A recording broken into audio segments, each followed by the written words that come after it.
A segunda lei de Newton é definida matematicamente pelo vetor força resultante igual ao produto entre a massa e o vetor aceleração.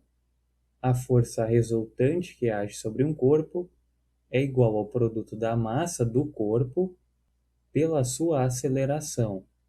Note que tanto a força resultante quanto a aceleração são vetores, portanto deve ser feita a análise vetorial.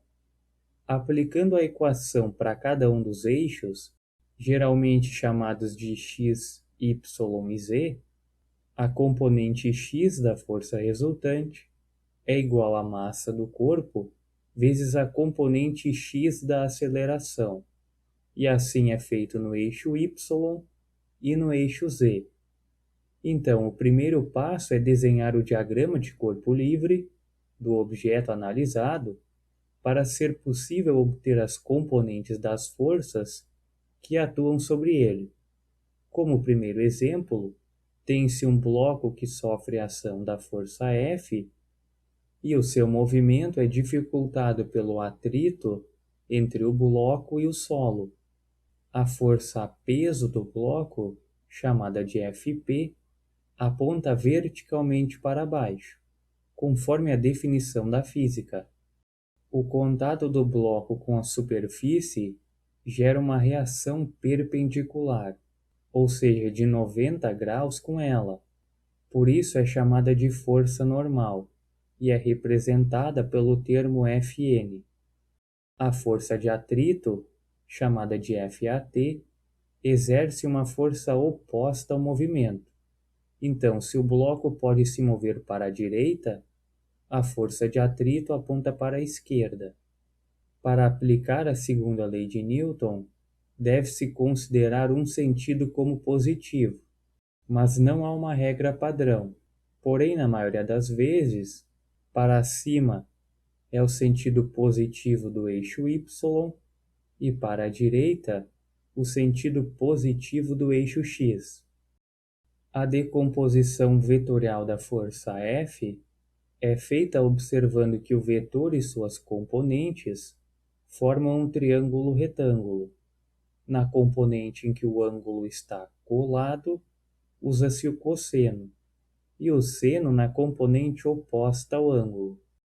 Então, a componente x recebe o sinal positivo, porque aponta para a direita, e é igual ao módulo da força F, que corresponde à hipotenusa do triângulo retângulo, vezes o cosseno do ângulo θ. O cosseno, porque o ângulo está colado na componente. A componente y, chamada de Fy, também recebe o sinal positivo, mas porque aponta para cima, e corresponde ao módulo da força F vezes o seno do ângulo θ. O seno, porque a componente é oposta ao ângulo.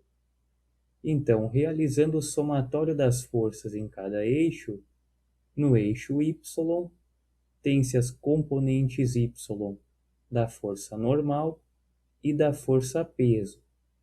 Como as forças contêm componente apenas neste eixo, pode-se usar o módulo de cada uma, observando que como a força peso aponta para baixo e o sentido positivo é para cima, ela recebe o sinal negativo. Então, tem-se o módulo da força normal menos o módulo da força peso. No eixo x, tem-se a componente x da força F e a componente x da força de atrito.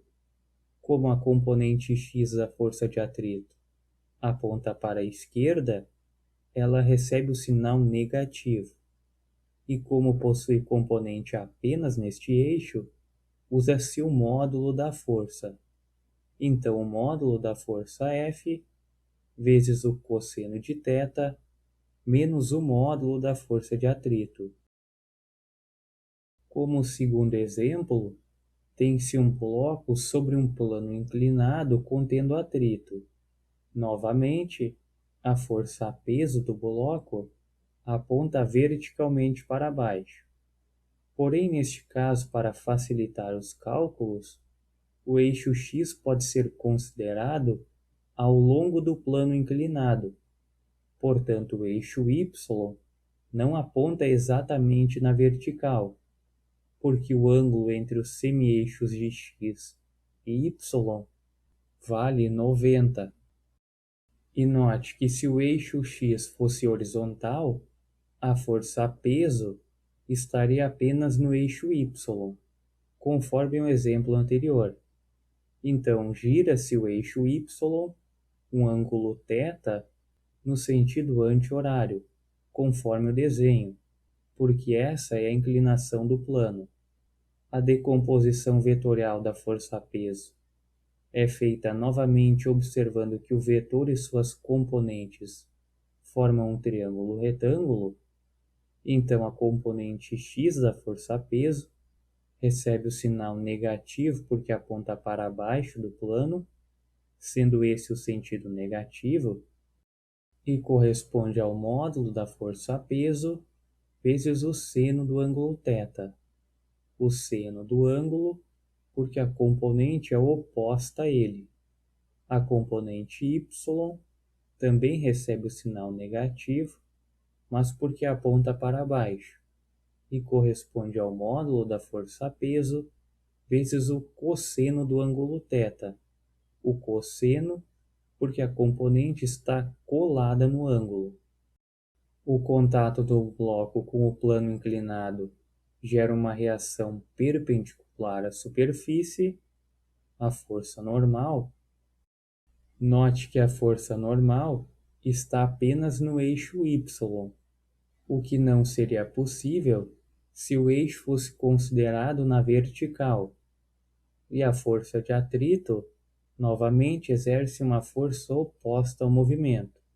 Se o bloco pode se mover para baixo do plano, então a força de atrito aponta para cima, ou seja, para o sentido positivo do eixo x.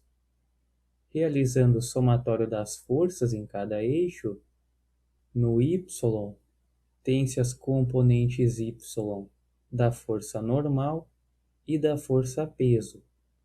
Então, tem-se o módulo da força normal menos o módulo da força peso vezes o cosseno de θ. E no eixo x, tem-se a componente x da força de atrito e a componente x da força peso. Como o sentido positivo é para cima do plano, tem-se o módulo da força de atrito menos o módulo da força F vezes o seno do ângulo θ.